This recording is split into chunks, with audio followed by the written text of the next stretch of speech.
Bismillahirrahmanirrahim. Assalamualaikum warahmatullahi wabarakatuh. Perkenalkan, nama saya Samria dari Stain Majene, jurusan Usuluddin Adab dan Dakwah, Prodi Ilmu Al-Quran dan Tafsir, dengan NIM 30156122005 dan semester 4 kelas UKI 1 dari kelompok 5 dengan tema Wahyu pertama yang diturunkan oleh Allah Subhanahu wa taala dan pengangkatan Nabi Muhammad SAW sebagai rasul. Di sini juga saya akan mengerjakan tugas final saya atau UAS saya, yaitu Makul Sirah Nabawiyah. Saya akan menjelaskan intisari dan hikmah yang bisa kita terapkan dalam kehidupan sehari-hari. Baiklah, langsung saja, yaitu mengenai tentang wahyu pertama yang diturunkan kepada Nabi Muhammad SAW dan pengangkatannya sebagai rasul. Peristiwa di Gua Hira pada usia 40 tahun, Nabi Muhammad SAW sering menyendiri di Gua Hira untuk merenung dan mencari sebuah kebenaran. Pada suatu malam di bulan Ramadan, Malaikat Jibril datang membawa wahyu pertama dari Allah Subhanahu wa taala, yang dimana wahyu ini adalah 5 ayat pertama dari surah Al-Alaq. Adapun intisari dari wahyu pertama, yang pertama yaitu mengenai tentang perintah membaca. Di ayat ini mengandung perintah untuk membaca, menekankan pentingnya sebuah ilmu pengetahuan. Kemudian yang kedua itu penciptaan manusia. Di sini ayat menjelaskan atau menyebutkan penciptaan manusia dari segumpal darah yang menunjukkan sebuah kekuasaan Allah Subhanahu wa taala. Kemudian ketiga, kemuliaan Allah.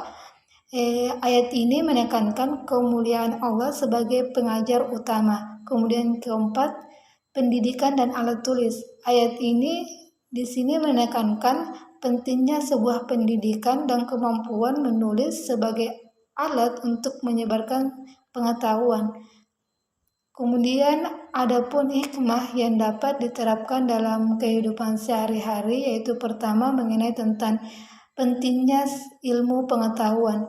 Kewajibannya menuntut ilmu. Ilmu di sini adalah kunci untuk memahami dunia dan menjalankan kehidupan dengan baik. Menuntut ilmu merupakan kewajiban bagi setiap muslim. Kemudian belajar sepanjang hayat. Proses menuntut ilmu adalah proses sepanjang hayat, tidak terbatas pada usia atau jenjang pendidikan formal. Kita harus belajar di berbagai bidang kehidupan. Kemudian ketergantungan kepada Allah Subhanahu wa taala. Memulai segala aktivitas dengan nama Allah. Setiap aktivitas sebaiknya dimulai dengan menyebut nama Allah Subhanahu wa taala, menunjukkan sebuah ketergantungan kita kepadanya. Kemudian doa dan tawakal. Setelah berusaha keras, kita harus selalu berdoa dan tawakal, berserah diri kepada Allah Subhanahu wa taala. Ini mengajarkan kita untuk tidak sombong dan selalu mengandalkan Allah Subhanahu wa taala dalam segala hal. Kemudian kesadaran dan penciptaan dan keajaiban manusia, yaitu rasa syukur, menyadari asal-usul kita dan proses penciptaan yang luar biasa. Kita harus senantiasa bersyukur atas nikmat kehidupan dan kesehatan yang telah diberikan Allah Subhanahu wa taala. Kemudian kesadaran diri, mengingatkan asal-usul kita, mengajarkan kita untuk selalu rendah hati dan tidak sombong, serta menyadari bahwa segala sesuatu yang terjadi kehendak Allah Subhanahu wa taala. Penghargaan terhadap pendidikan dan alat tulis. Dokumentasi dan penyebaran ilmu. Pentingnya alat tulis dan dokumentasi dalam penyebaran ilmu. Menulis adalah cara yang efektif untuk menyimpan dan menyebarkan sebuah pengetahuan kepada generasi berikutnya. Selanjutnya yaitu mengenai memanfaatkan, yaitu teknologi dalam konteks modern. Kita dapat memanfaatkan teknologi seperti komputer dan internet untuk belajar dan mengajar serta menyebarkan pengetahuan dengan lebih luas.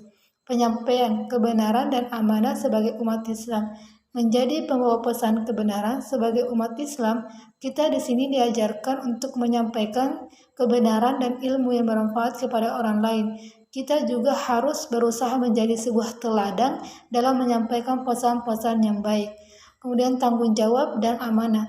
Menjalankan amanah dan tanggung jawab dengan baik dalam kehidupan sehari-hari sebagai individu, kita harus berusaha sebaik mungkin dalam setiap peran yang kita imbani, baik sebagai pelajar, pekerja, orang tua, atau anggota masyarakat.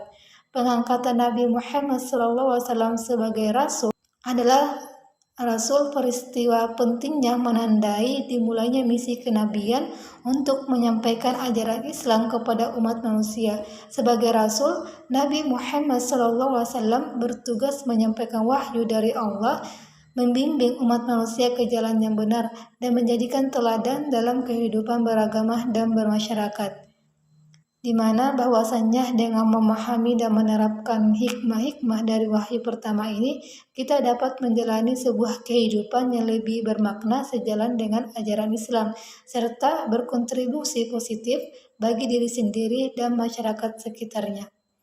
Sekian dari saya. Wabillahi taufiq hidayah. Assalamualaikum warahmatullahi wabarakatuh.